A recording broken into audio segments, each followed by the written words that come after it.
Hello you beautiful peeps, my name's John, welcome to my channel. Today we have the Eachine EAT14. As you saw with the intro, Colin decided to destroy the car by using his foot to stop it. It's actually caused quite a lot of damage. I'm surprised that he hadn't hurt his foot. I checked today and it's perfectly fine. But as you can see, look at that. That is completely bent. If I can get it out.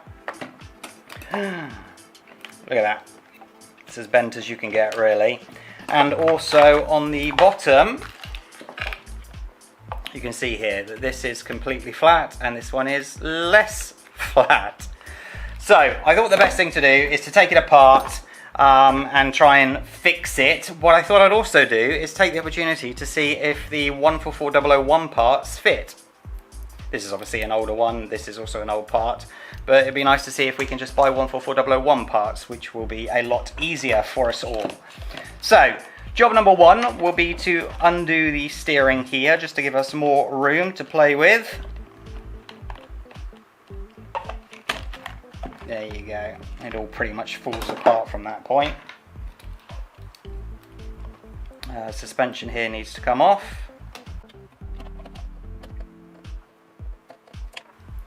See how bent this is.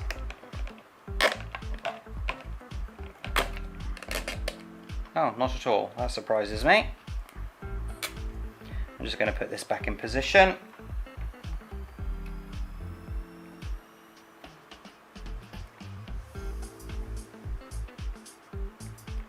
Nice. Now, we have to actually get to these screws here, so we need to just take this front bumper off. Like so. Well, I call it a bumper, it's not really, is it? Oh, you see it's had quite damage there as well, so.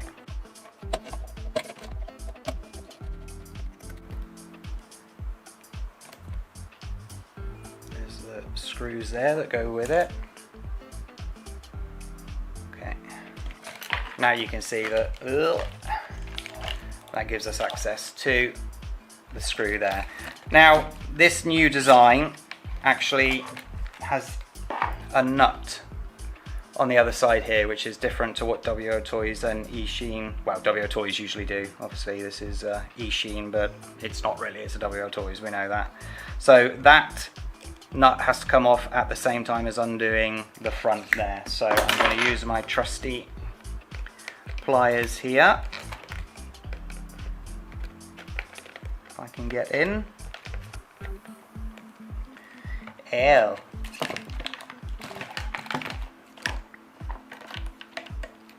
Just.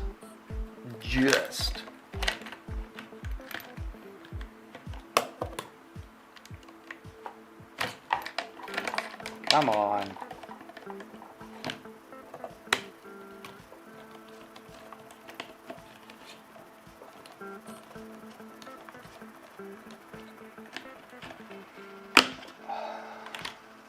That one's not easy to get to, is it?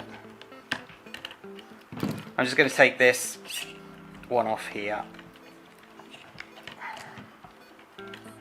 Any of the ball joints, just get your pliers and twist to get it off. There we go. Gives me a little bit more room, not a lot.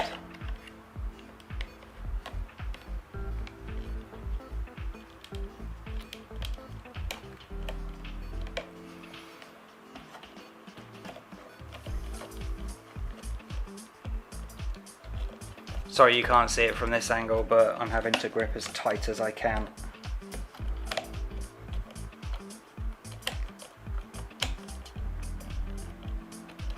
Well, you can see. Ignore what I said then. Oof. Right then.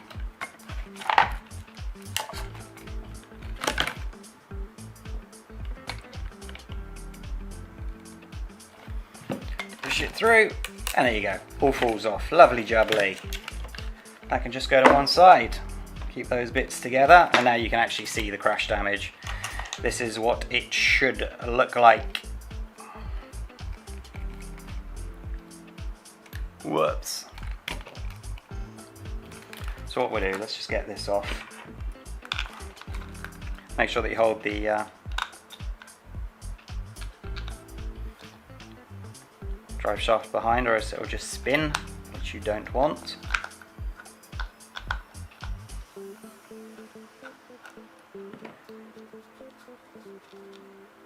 There we go.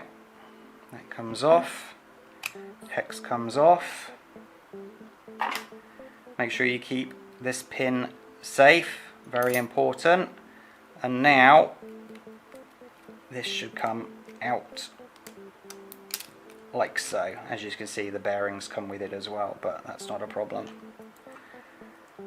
What do you think? They're identical, aren't they? I mean, one's straight, one's not, but I'm just going to attempt to straighten them by hand today. So much for keeping the pin safe, eh? John. Right, also, let's get the suspension off. I really could have just left the upper suspension on and taken the lower off, but now you know how to take the upper off.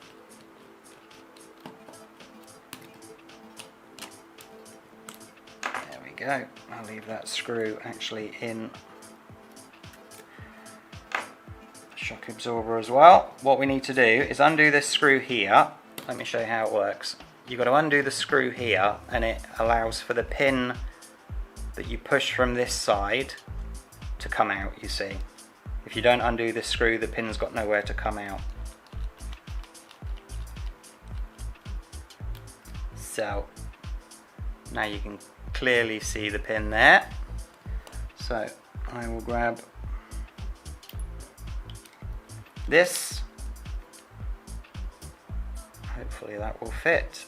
And you push down, and as you can see, the pin's now coming out.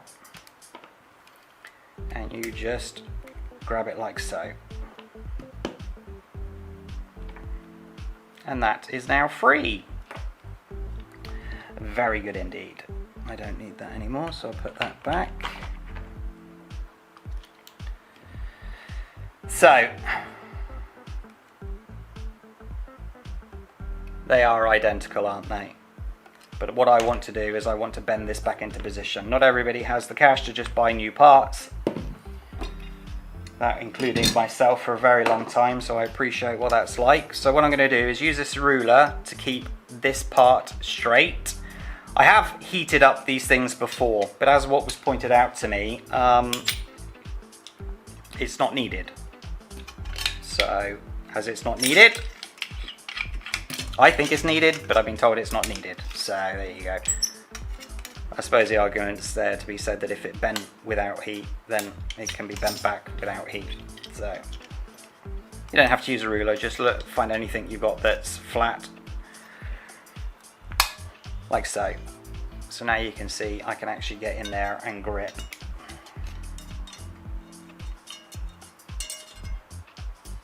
There you go.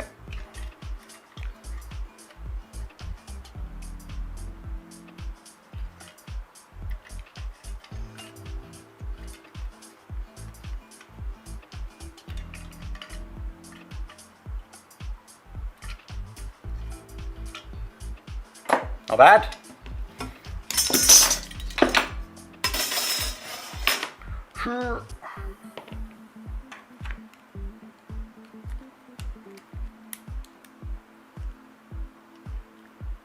100%, but you will get by.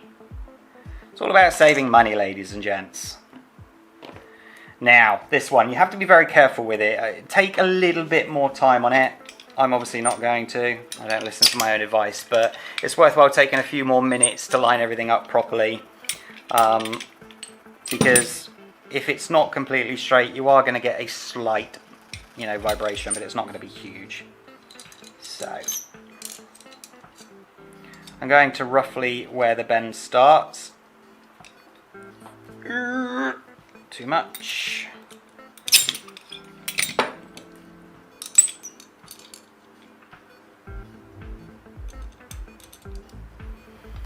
Okay.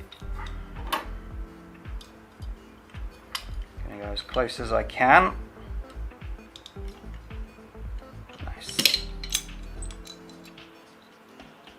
the next part. Oops, see how that twisted? We can't have it twisting, or else we'll just be making new bends at different places.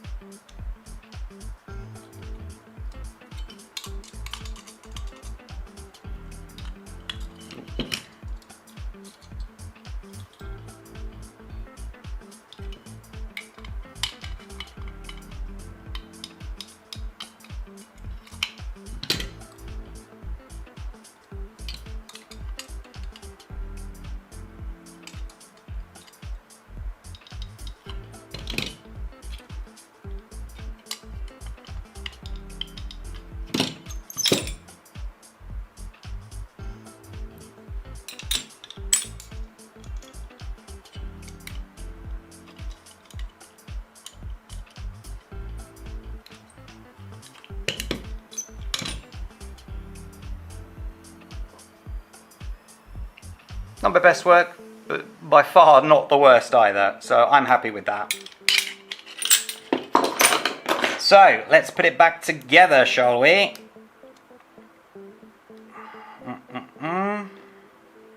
Just need to make sure that I'm putting this the right way around, because this is the shock absorber goes there, so that must go like so. Is he right or is he wrong? That way. Alright, I knew that. Cool. Pin in. All the way in, and where's a small screw bump? There we go.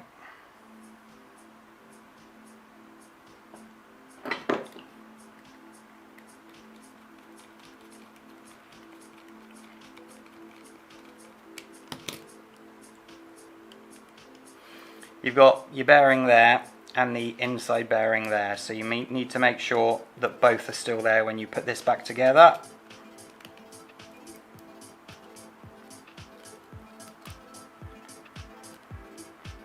See how that bearing's coming out slightly as I'm pushing it in.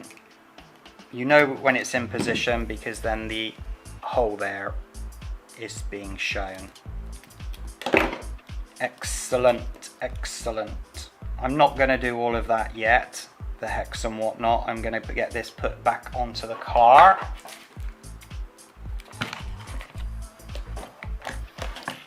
So, line it up. This is slightly bent, but not enough to worry me.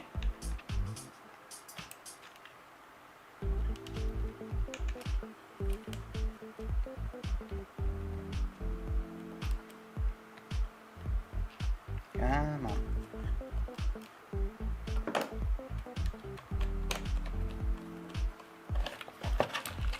As you can see, it's come all the way through. Very nice. So now the fiddly bit. This is going to be a little bit harder as well due to the angle, but let me see what I can do. I'm just going to hold it with the tweezers here. They're not going to be strong enough to tighten it up, but it will get it in position first.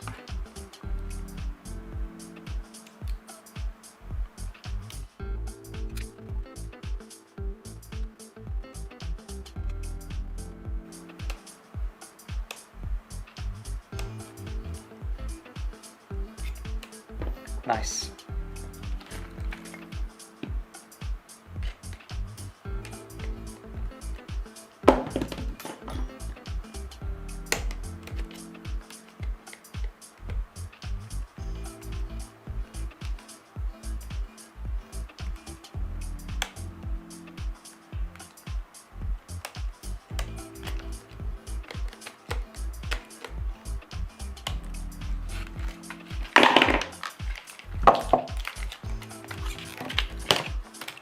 Very good indeed. Right, now, just going to put this back on, and it was on the outer one there.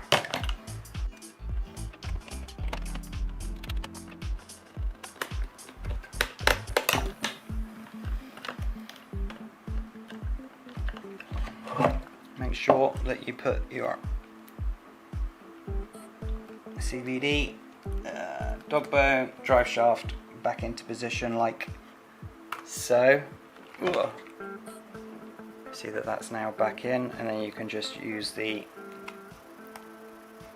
tie rod there to hold it all back together. Nice. Shock back on.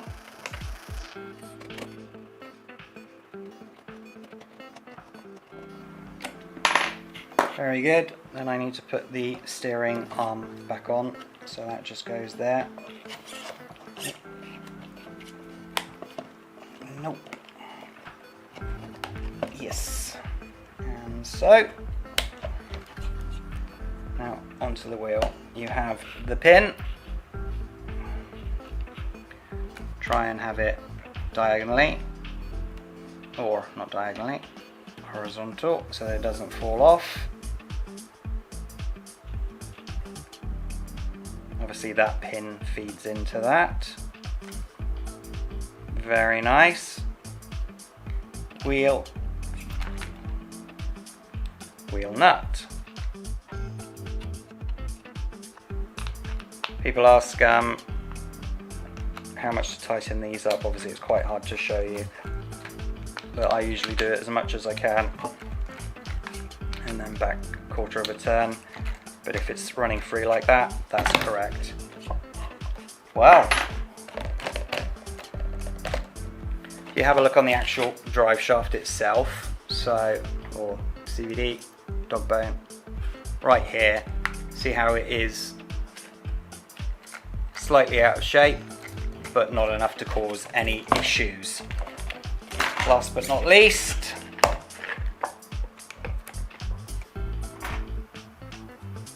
bumper back on.